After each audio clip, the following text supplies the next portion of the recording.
So tell me, Ben, what made you start collecting picture postcards?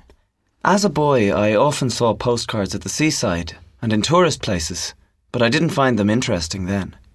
That suddenly changed a few years ago when I discovered hundreds of them in the spare room. Oh.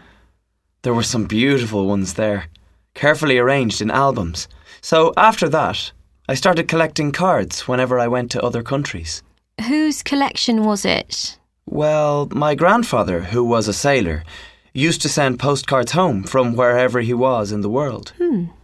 Anyway, my mum and my uncle, who were both kids at the time, would always read them, and she decided to keep them all. So that's how the family collection began. Which kinds of postcards do you like best these days? Well, I still like the ones with pictures of famous harbours, like Sydney and New York. And I've also got some that have beautiful photos of cathedrals and mosques. But most of all, I love the ones which show ships, trains and planes from early last century. What do you think of those old comic postcards? They're fascinating. Some of the pictures were actually drawn by top-class comic artists. Real professionals. And what makes me laugh is not the jokes themselves. They're really awful. But just how out of date they seem now. They tell us a lot about how differently people saw things in those days. Yes, they give us an idea of what society was like back then. Some of the very old ones must be quite valuable nowadays. Yes.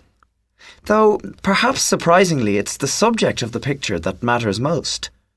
Not because it's from the end of the 19th century, or whether it's been posted or not.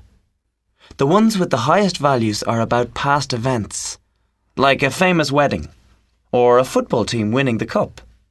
That kind of thing.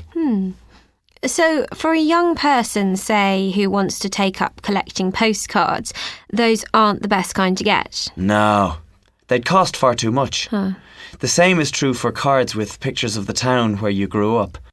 Everyone wants them, so the prices are high. It's much better to go to a shop or a street market and buy a variety of postcards. Maybe a whole box of them. Those can be amazingly cheap, and you never know what you might find there.